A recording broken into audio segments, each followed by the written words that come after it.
ভারতীয় রেলের মুকুটে নয়া পালক। রামেশ্বরম পেতে চলেছে বিশ্বের দ্বিতীয়তম এবং ভারতের প্রথম ভার্টিক্যাল লিফট ব্রিজ।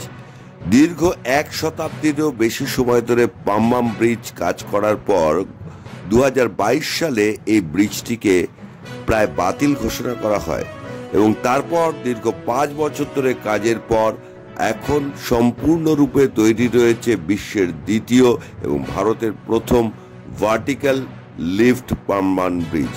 মূল ভূখণ্ডের সঙ্গে 105 বছরেরও বেশি সময় ধরে কাজ করেছিল এই পাম্বান ব্রিজ এবং রামেশ্বরম এবং মণ্ডপমের সঙ্গে মূল সংযোগ রক্ষা করে এই নতুন ব্রিজ প্রায় 535 কোটি টাকা ব্যয়ে নির্মাণ করেছে ভারতীয় রেল।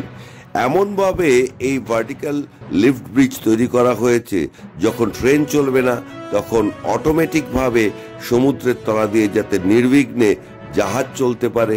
এবং এই ব্রিজ এতটাই অত্যাধুনিক যে এর উপর দিয়ে রেল, যে কোনো রেল ঘন্টায় 80 কিলোমিটার বেগেও যেতে পারবে এবং যখন রেল থাকবে না তখন ব্রিজ অটোমেটিক খুলে যাবে এবং তার নিচ দিয়ে বড় বড় জাহাজ চলতে পারবে সমুদ্রে।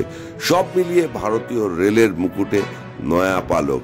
তাই আর এই নতুন পালকে মণ্ডপম এবং রামেশ্বরমের সঙ্গে সংযোগ, বিশেষ করে স্বামীনাথন মন্দির সঙ্গে মানুষের তীর্থযাত্রীদের যোগাযোগ, সব ক্ষেত্রে দীর্ঘ 105 বছরেরও বেশি সময় ধরে এই পাম্বান ব্রিজ যেমন সংযোগ রক্ষা করেছে, আর ভারতীয় রেলের মুকুটে জুড়ছে নয়া পালক।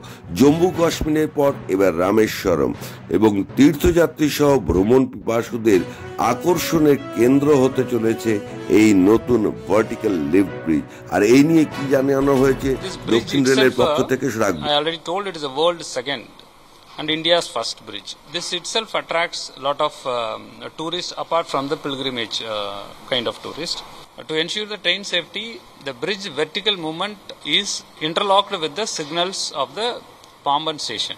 নতুন এই ভার্টিক্যাল লিফট ব্রিজ পর্যটন এবং মণ্ডপম এবং রামেশ্বরমের মধ্যে সংযোগ রক্ষা করতে কতটা গুরুত্বপূর্ণ ভূমিকা নেওয়া হয়। ব্রডগেজ লাইন সহ অত্যাধুনিক ইলেকট্রিসিটির সব রকমের ব্যবস্থা রয়েছে এই নতুন ব্রিজে। ব্যুরো রিপোর্ট, খাস খবর।